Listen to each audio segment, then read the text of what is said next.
To some, he's a modern-day George Washington to his nation. To others, he's just another Eastern European leader entangled in controversy. Many people believe that he is deeply involved in corruption. Regardless of one's beliefs, his journey from comedian to president has been extraordinary, and opinions on his leadership and ethics are as polarized as ever. Volodymyr Zelensky's presidency is a labyrinth of war, politics, corruption, and controversy. Accusations of embezzlement by his political and military associates, as well as himself, have spanned the spectrum. So let's look at the man behind the Ukrainian resistance to Russia, his platform, policies, and relationship with the West, and the corruption accusations that have been made against him. Who is Volodymyr Zelenskyy? How did he come to power? Why is he controversial?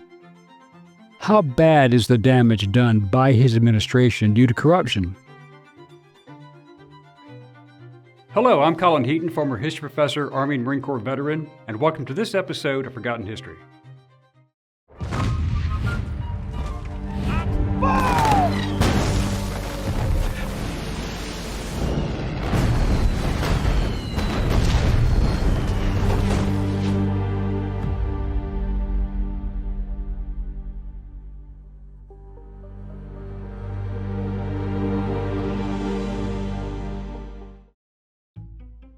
Volodymyr Zelenskyy, a former actor and comedian, threw his hat in the ring and ran for the presidency of Ukraine when he announced his candidacy on New Year's Eve 2018.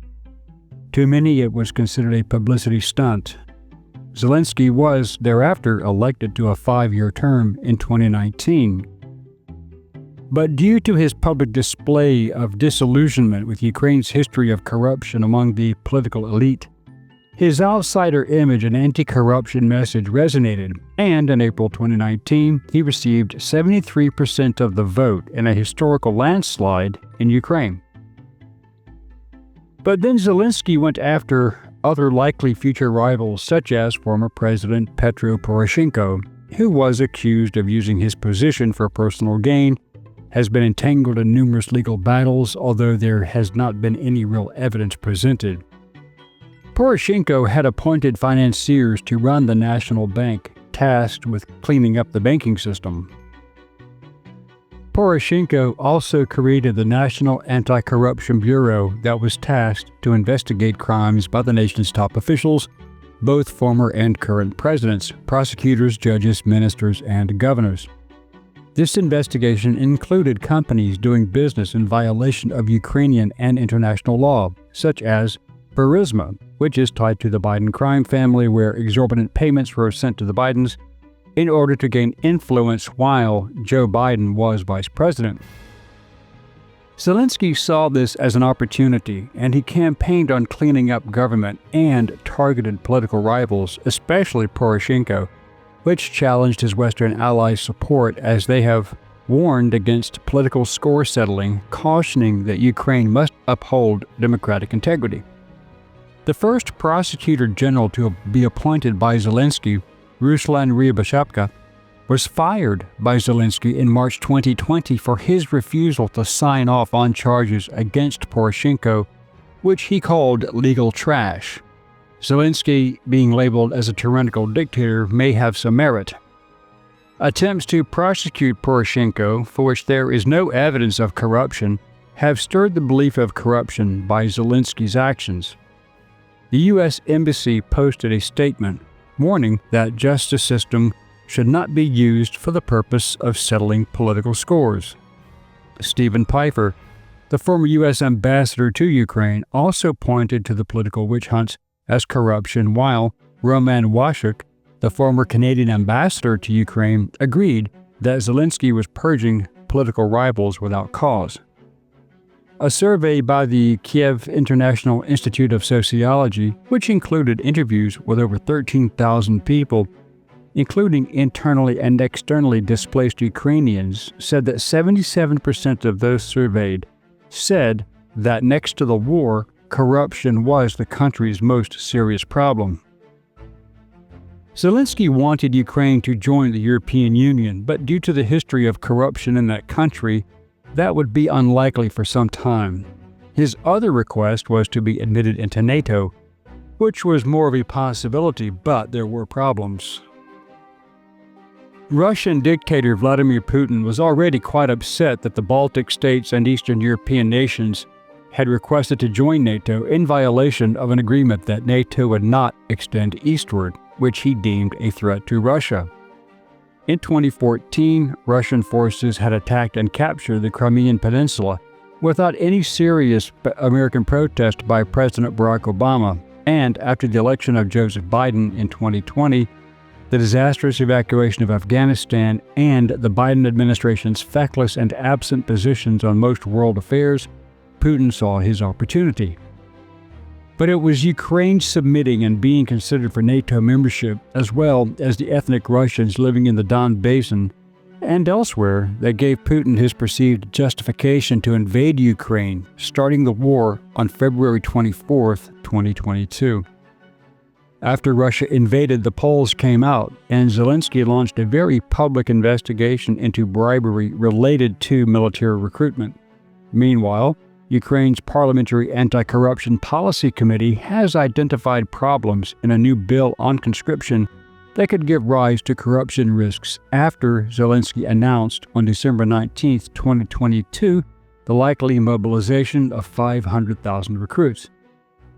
Zelenskyy would have been due for re-election in the spring of 2024, but on February 24, 2022, when Russia invaded, Zelenskyy imposed martial law, and that invoked Ukrainian law, which prohibits elections during martial law. This has been the policy since Russia's invasion. Despite the legal justification, critics argue that Ukraine must demonstrate democratic resilience and allow elections even in wartime, and there are supporters as well as opponents of this fact. Lee Rini and Joel Wasserman, who are based in Ukraine, wrote for Foreign Policy in July 2023, stating, "This can be expected from a country fighting for its very existence, where significant portions of its territory are occupied. Martial law is established as a concept in the Ukrainian constitution and last updated by the national legislature in 2015 before Zelenskyy entered politics.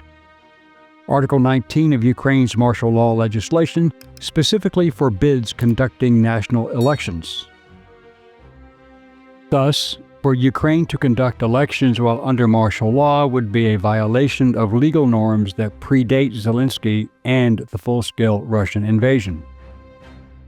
Critics also accurately state that during World War II, the USA and Great Britain still held elections, while Germany, Italy, and Japan did not, as they were dictatorships, putting Zelenskyy in the latter category, as he could have Ukrainian parliament vote to change the law.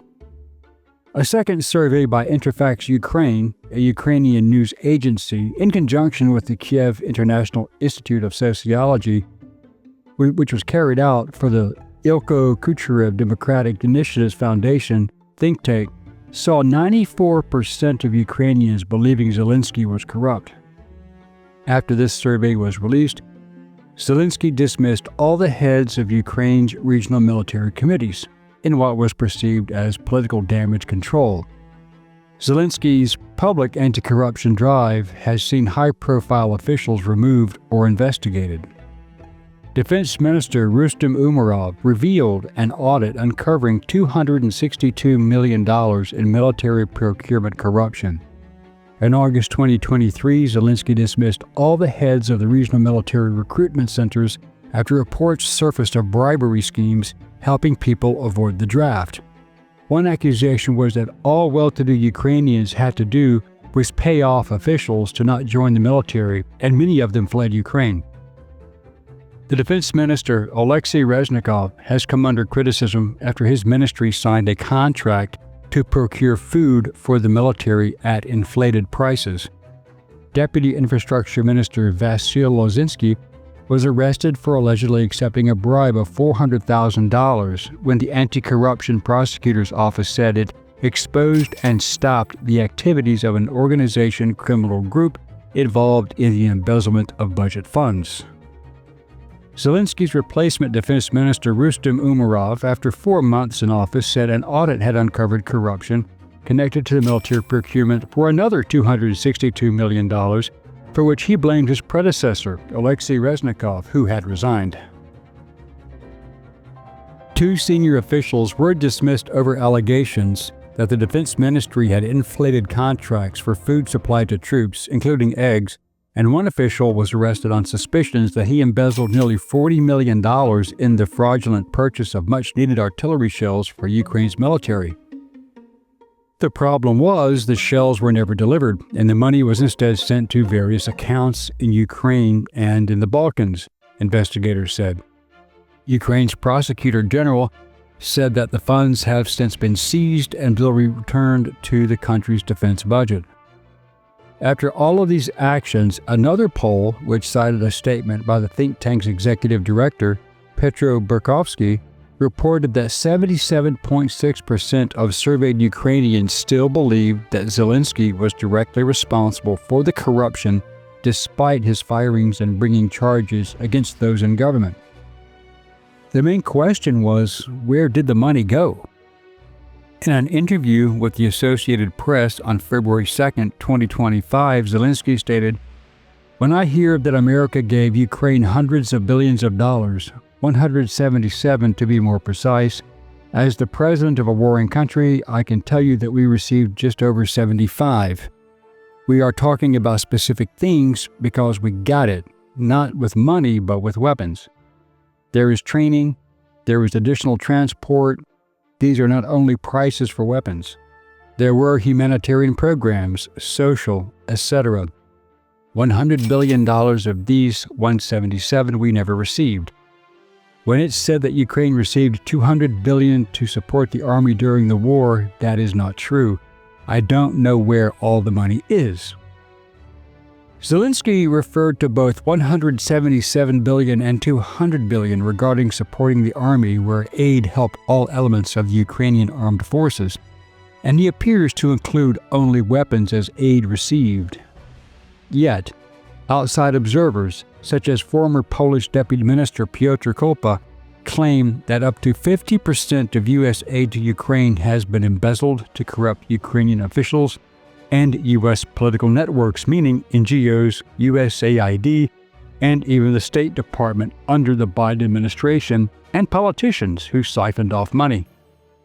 According to Kolpa, Ukraine did not get as much American aid as the Biden administration reported, and what it did receive was substantially embezzled.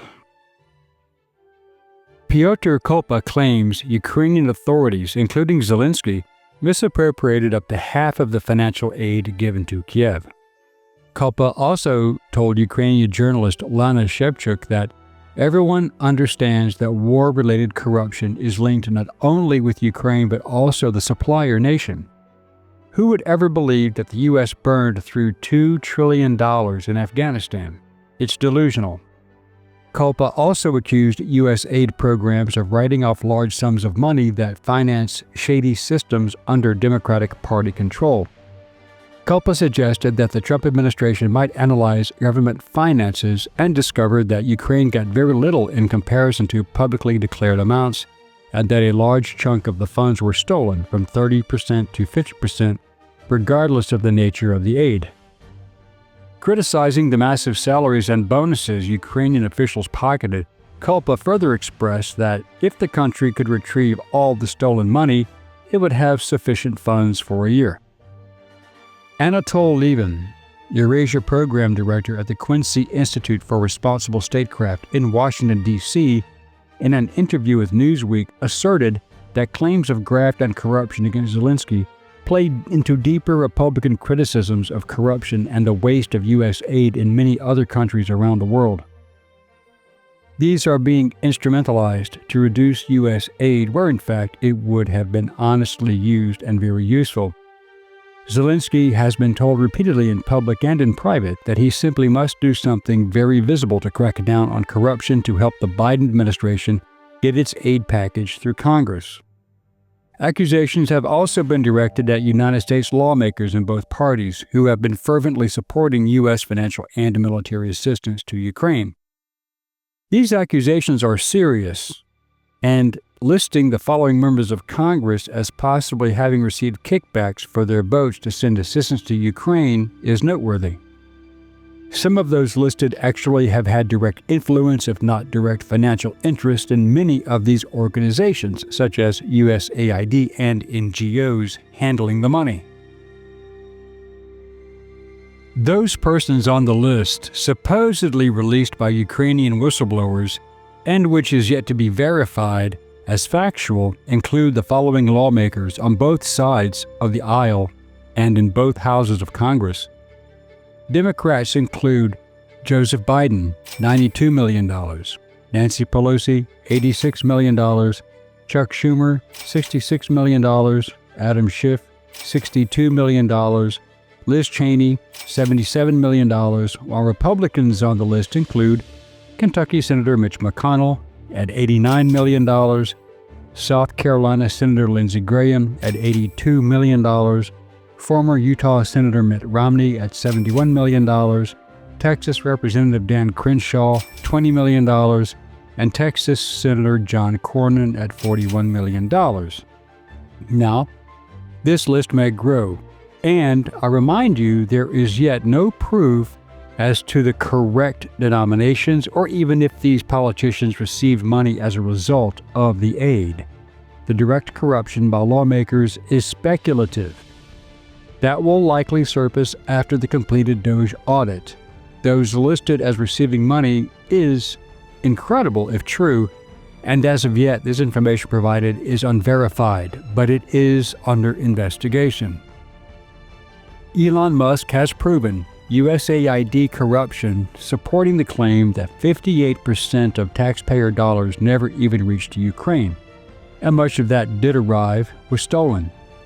While retired Lieutenant General Keith Kellogg, Trump's special advisor to Ukraine, makes a logical claim that most of the money remains in the U.S. for manufacturing and replacing weapons and vehicles that go to Ukraine, and those costs are factored in. Rumors about Zelensky's personal finances have gone viral. Upon assuming office in May 2019, Zelensky's official salary as president of Ukraine was a modest $770 per month. This placed him firmly below many Western leaders in terms of official compensation.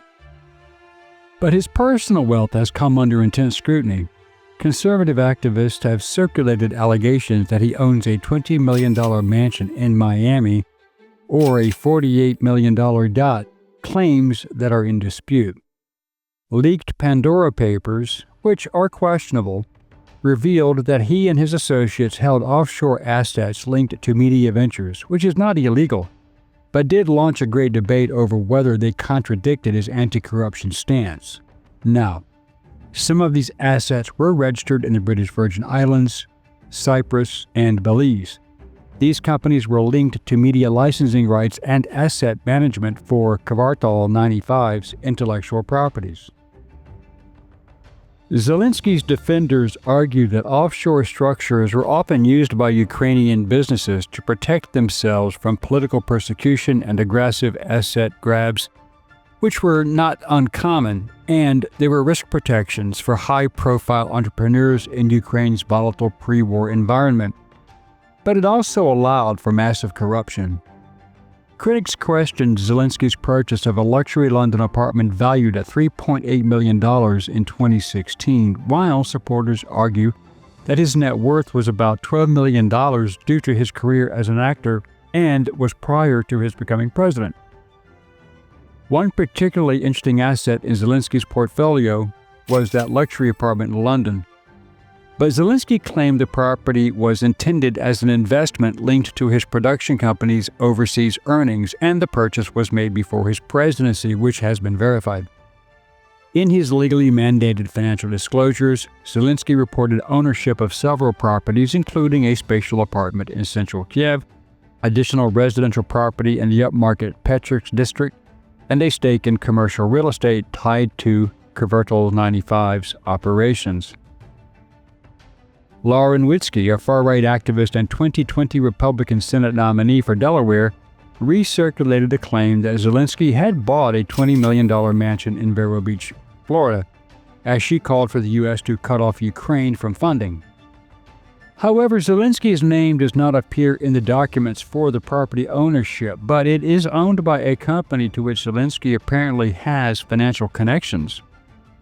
Even Zelensky's wife, Olena Zelenskya, has been accused of using a diplomatic trip to France to go on a $40,000 shopping spree in Paris in December 2022.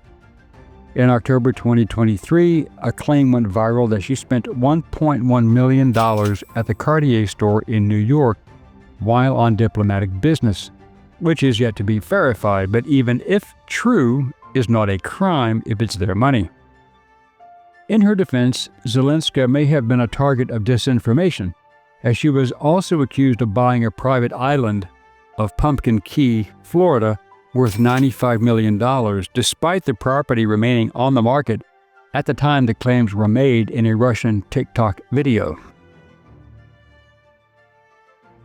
According to a 2021 Transparency International report, Ukraine is the second most corrupt country in Europe after Russia and ranks 122nd globally among 180 countries. Ukraine's anti-corruption operation, which targeted several high-profile figures and uncovered luxury watches, homes, cars, and thousands of dollars in cash, is noteworthy. Ukraine's anti-corruption drive included the arrest in September 2023 of billionaire Ihor Kolomoisky, who was considered by Zelensky's opponents to be his key backer for the presidential election campaign of 2019. Kolomoisky's home in the southeastern city of Dnipro was raided in February 2023 in a separate investigation into embezzlement and tax evasion, as he was alleged to have transferred $14 million abroad over 7 years using banks he controlled, but Zelenskyy did the same thing with his business partners. But critics say all of this is just a smokescreen providing Zelenskyy cover for his own corruption, like American Democrats accusing Republicans of actions that they themselves have been doing for years. A few have accused Zelenskyy of not wanting a ceasefire or a peace deal because that would stop the money from coming in. One critic is Alexei Arestovich, a former top advisor to Zelenskyy, who has indicted his former boss. In a recent interview, Arestovich made the astonishing claim that he trusts Russian President Vladimir Putin more than his former boss Zelenskyy. This statement sent shockwaves around the world and raises fundamental questions about the credibility and integrity of the Ukrainian government. According to Arestovich, who served as Zelenskyy's advisor from 2020 to 2022, quote, Zelenskyy's leadership has been marked by corruption, incompetence, and a callous disregard for the welfare of the Ukrainian people. The Ukrainian president is more concerned with maintaining his own power and privilege than with serving the interest of his country. As conservative commentator Tucker Carlson has noted, the Ukrainian government is corrupt and incompetent, and it's no wonder that Arestovich has lost faith in Zelenskyy's leadership. Arestovich's comments are particularly significant given his former position of influence within the Zelenskyy administration. As a top advisor, he had access to sensitive information and was privy to the inner workings of the Ukrainian government. His claims of corruption and incompetence are therefore more credible and suggest that the problems within the Ukrainian government run far deeper than previously thought. As Senator Rand Paul has said, the Ukrainian government is a mess, and it's no wonder that Arestovich has spoken out against Zelenskyy's leadership. Arestovich describes Putin as a strong and effective leader, while acknowledging that Putin is a ruthless and cunning politician, and he believes that Putin is at least honest about his intentions and is willing to make tough decisions to protect the interest of his country. Conservative commentator Ann Coulter has said, Zelenskyy is a disaster, and it's no wonder Arestovich has spoken out against him. Former Secretary of State Mike Pompeo said, Putin is a formidable leader who will stop at nothing to achieve his goals, and it's no wonder that Arestovich has a certain degree of respect for him. President Donald Trump himself has said, the situation in Ukraine is a mess and it's going to take a lot of work to fix it, referring to all the money being mismanaged. Also mentioned were Zelensky's shutting down the press, newspapers, and TV. Another problem are the press gangs, groups of soldiers who have been roaming the cities and villages, beating and kidnapping young men, forcibly taking them into the army. Many of these events have been recorded on video by Ukrainian citizens. Zelenskyy has denied these allegations. However, there is the major problem regarding the accusations that Zelenskyy is a de facto dictator, given what he has done with the media and other government officials, which President Trump stated due to his not allowing presidential elections. He also blamed Zelenskyy for not coming to the table to negotiate because war is so lucrative, which would explain so many U.S. politicians still supporting funding Ukraine without securing reimbursement guarantees. The cost in lives is still controversial, but the BBC posted the number at 95,000 Ukrainian military losses. Civilian casualties are conservatively numbered at 12,600, and with Russian losses at over 1 million as of February 2025, although Russia claims that their losses include killed and wounded and captured, are only 868,320. According to UNHCR's 2024 figures, about 3.7 million people are internally displaced within Ukraine. Another 6 million are currently living as refugees abroad, most of them in European countries such as Poland and Germany, with many in Canada and the USA. In essence, the invasion by Putin was a deliberate land grab that went wrong. He underestimated the will and resistance of the Ukrainian people and the willingness of the free world to assist Ukraine financially and militarily with weapons and other support. Whether Putin received bad military advice or if his ego played a major role, his one-week conquest of Ukraine has turned into an expensive 3-year-long nightmare and an international embarrassment. The Western European nations will still publicly support Ukraine resistance, while behind the scenes they want a peace deal. President Trump will not allow continued military aid because he also wants a deal with guarantees for the U.S. to be paid back with a mineral rights deal. But there is another rationale for Trump's position. If American and European companies and personnel are openly living and working in Ukraine, that fact alone would be a deterrent for another invasion by Putin. Recently, Zelenskyy has relented and sent a letter offering to enter into peace talks as well as signing over mineral rights to the U.S., who did not have any loan repayment guarantees under the Biden administration, whereas the European nations did secure those loan guarantees. Putin also appears to be ready for a deal as the war is not very popular in his country either, and he is running out of men, money, materiel, and political will. If NATO agrees to not induct Ukraine, and if certain concessions are made by both parties, then peace may be the end result. Whether history remembers Zelenskyy as a transformational leader or a corrupt politician remains to be seen. So, in your opinion, is Volodymyr Zelenskyy corrupt, or is he just doing what is necessary for his country? We will let you decide. Thank you for watching this episode of Forgotten History. If you liked what you saw, please click like, share, and subscribe. And if you would like to assist with the ever-increasing cost of production, please consider becoming a channel member and joining our Patreon page.